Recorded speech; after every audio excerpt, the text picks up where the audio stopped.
मित्रांनो, थोडा वेळ काढून नक्की बघा. गर्भावस्थेचा काळ हा स्त्रीच्या आयुष्यातील अत्यंत महत्त्वाचा काळ असतो. अशा वेळी स्त्रीच्या उदरात एक जीव वाढत असतो. आईची व पोटातील बाळाची तब्येत देखील नाजूक असते.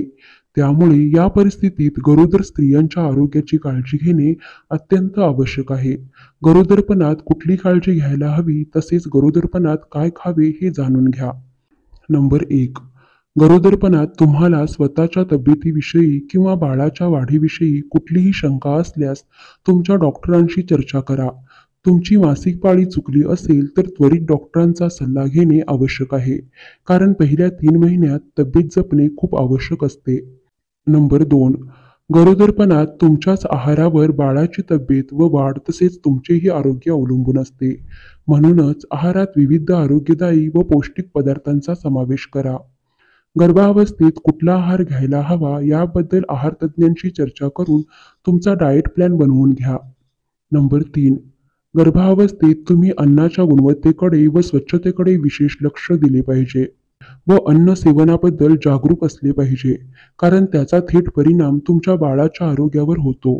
कमी शिजलेले मांस किंवा पाश्चराईज न केलेले दूध तुमच्या बाळाच्या आरोग्यासाठी विषारी आणि घातक ठरू शकते. नंबर 4. धूम्रपानामुळे गर्भामध्ये दोष तयार होण्याचा धोका तिप्पट होतो. म्हणूनच गरोदरपणात अजिबातही धूम्रपान करू नये. नंबर 5. गर्भावस्थेत तुम्हाला चालतील असे व्यायाम करा. डॉक्टरांच्या सल्ल्याने योग्य त्या स्ट्रेचिंग एक्सरसाइज केल्याने तुमच्या स्नायूंना आराम मिळेल आणि क्रॅम्प्स येणे कमी होईल. हे व्यायाम केल्याने तुमचे शारीरिक तसेच मानसिक आरोग्य उत्तम राहण्यास मदत मिळेल. हे व्यायाम तुम्हाला तुमच्या संपूर्ण गर्भधारणेदरम्यान फिट राहण्यास मदत करतील व बाळंतपणाची प्रक्रिया देखील सुलभ होण्यास मदत मिळेल आणि गर्भधारणेनंतरचे वजन लवकर कमी करण्यात मदत होईल. नंबर 6. गरोदरपणात आहारात सुपर फूड्स समाविष्ट करा.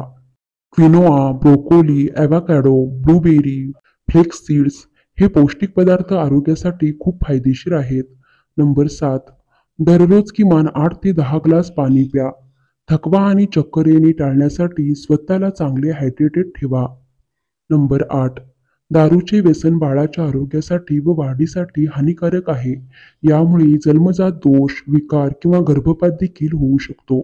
म्हणूनच संपूर्ण गरोदरपणात व स्तनपानाच्या काळात देखील मद्याला स्पर्शही करू नका. नंबर 9. तुम्हाला कॉफी आवडत असेल तर त्याचे मर्यादित प्रमाणात तुम्ही सेवन करू शकता. पण खूप जास्त कॅफीनमुळे गर्भपात होण्याचा धोका वाढतो. म्हणूनच कॉफीचे प्रमाण मर्यादित ठेवा. नंबर 10. गरोदरपणात जास्त श्रम करू नका. शक्य तितका आराम करा. स्वतःच्या शरीराला आणि मनाला जास्त ताण देऊ नका. नंबर 11.